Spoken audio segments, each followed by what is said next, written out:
want to share with you a very important message. Please watch this to the end. Now, since I started to post things online, I have been banned on Instagram, not allowed to stream, not allowed to post, and almost lost my account. I lost my Facebook account, and then it took a few months, and then they reactivated it. Then I was banned. I was flagged with posting supposedly inappropriate content when I posted things about Alphabet community.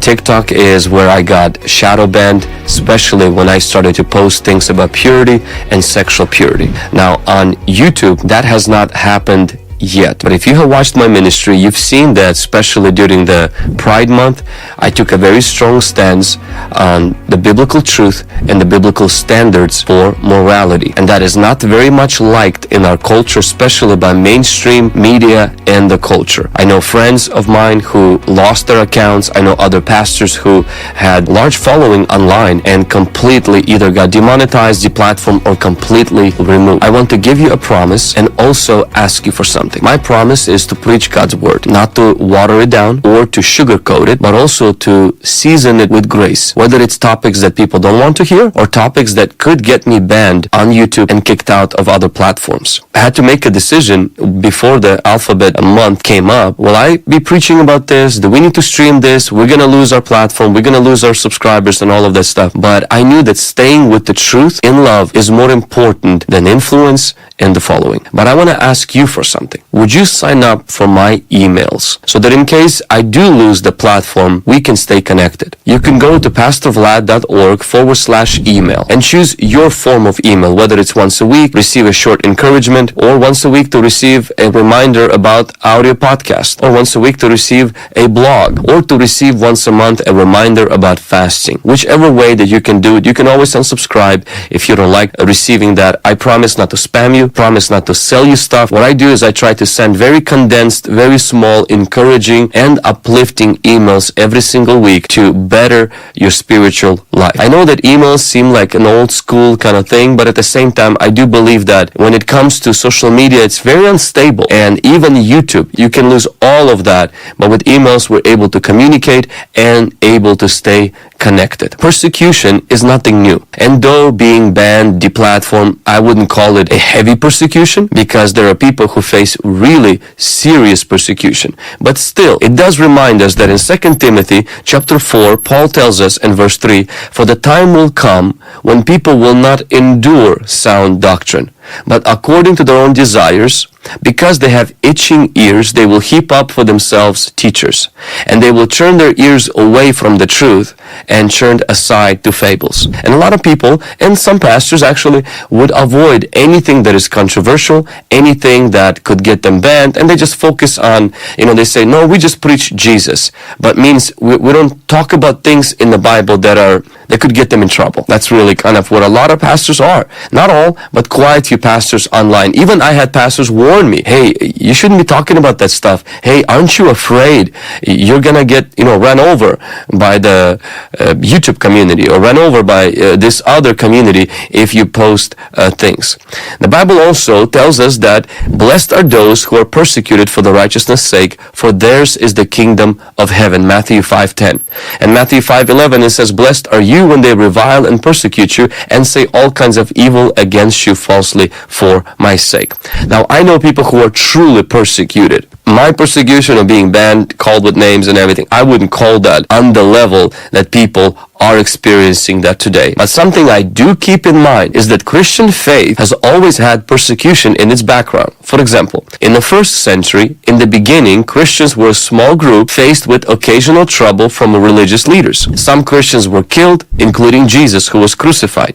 Majority of Christians were not attacked necessarily by the Romans, but by the Jewish believers who didn't believe in Messiah. They just believed in God and didn't believe that Jesus was the Son of God. Because Romans actually provided an umbrella of protection for the Jewish community, where Romans required their citizens and everyone under the Rome to worship Roman gods once a year and to provide a certificate that you worshiped God, their God. But Jewish communities had a free pass. They didn't have to provide the certificate that they worshiped Roman God once a year. And so they get the free pass because of their faith in God, and it was very important to them. And because Christianity came under the Jewish faith at first, What began to happen with Christians is everywhere they spread the gospel, they were hid under the umbrella of not being required to worship a Roman god once a year, until Jewish community made it very clear that Christian faith is not an extension of Judaism. Christian faith is completely opposite of that, because they worship Jesus, and Jewish community disassociated themselves from the Christian faith, and Christians got thrown under the bus. And what started to happen in the 2nd century is, as Christianity grew, Romans felt threatened and suspected Christians of not following their gods, and many times they were seen as bad people. Christians were accused of, like for example, eating other human beings, because Christians, took the Lord's Supper, and the Romans didn't understand this. So what they would say is that Christians are gathering in their secret cults and they are eating each other. They're eating human flesh. And because Christian gatherings were called love feasts, Romans also added another accusations and said not only they're eating human flesh in their gatherings, but they're also practicing sexual orgies. And so Christianity was viewed as this perverted, twisted thing because of the reputation that Romans wanted to spread to make people not want to join Christian faith, even though Christians were outstanding, moral citizens, loving, taking care of the poor, but their reputation about them was destroyed by Romans who worshipped their Roman gods. And emperors would punish Christians, and though that punishment wasn't always consistent and constant, the persecution really got heavy in the 3rd century. In the 3rd century, Roman leaders became more severe in persecuting Christians. They wanted everyone to worship Roman gods, but Christians refused. An emperor named Decius made a rule that everyone must prove that they worshipped Roman gods, and many Christians were punished and killed for not obeying that. And later on, another emperor, Diocletian, he made things worse. He tried hard to get rid of Christianity, and Christians faced terrible suffering and death. And as I mentioned before, that once a year, Roman Empire asked people to provide a proof that they worshipped a Roman god. This proof was called a certificate, or libellus. It was a document or a piece of paper that showed that they performed a sacrifice to a Roman gods and the emperor.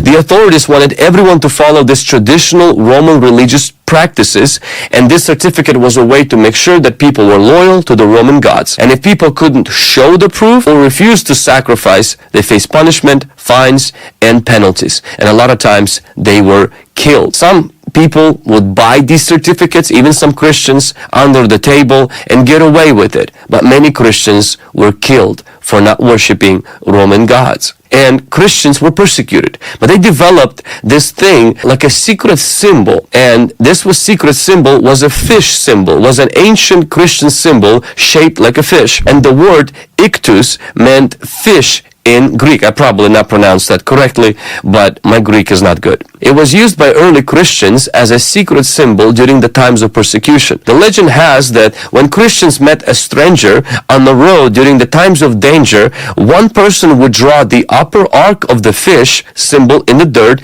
and if the other person was a Christian, they would complete the drawing, forming the full fish symbol. This way, they could identify each other discreetly and share their faith without drawing too much attention from those who might persecute them. Over time, Christianity grew, persecution decreased, and then this fish symbol became more widely recognized and accepted as a symbol of Christian identity. And so I do want to encourage those of you who are going through persecution from your family members today, being called with names, being accused. I remember in the beginning stages of our ministry, other churches, would call us and really label us with such a weird, bizarre, false accusations. It was very painful because I wanted to be accepted by them. I really wanted to fit in. I didn't know any English at the time, and so it was just very painful. And I want to encourage you, if you're going through that, to persevere. Your reward is great in heaven. Don't give up. Find a community of people that believe and support in those things that you're walking in and can uplift you. For those that are facing severe persecution, we're praying for you. We're standing with you, that God will intervene and bring relief and mercy in your situation. And for all of you who love this ministry and who are being blessed by this ministry, while I am not Debbie the Downer and expecting that this channel will get shut down and my social media will be gone, but at the same time, I do want to be prepared. I expect the best, I prepare for the worst. And so, would you do me a huge favor and just go to pastorvlad.org/email and sign up for the email. You will right away get an email from me to let me know how you came up into this ministry, share a little bit your story. Try to reply to that right away so that our emails don't go into your junk folder going forward, and so that you can receive those emails. I promise not to spam, sell your information to other people or sell you stuff. I want to send short emails every week to encourage your Christian faith. And then in the PS of the email, I'll always kind of let you know of upcoming events or some things that maybe you wanted to be aware of. We're also developing a video platform on my website, and that will become an app where all of our solid teaching and our e-courses will be available on in case something doesn't go well with YouTube. So we don't want to put all of our eggs in one basket, but we're still grateful for this opportunity to bring these videos, teachings, and live streams to you through YouTube, through Facebook, and other means. But I do want to have a backup plan just in case something happens,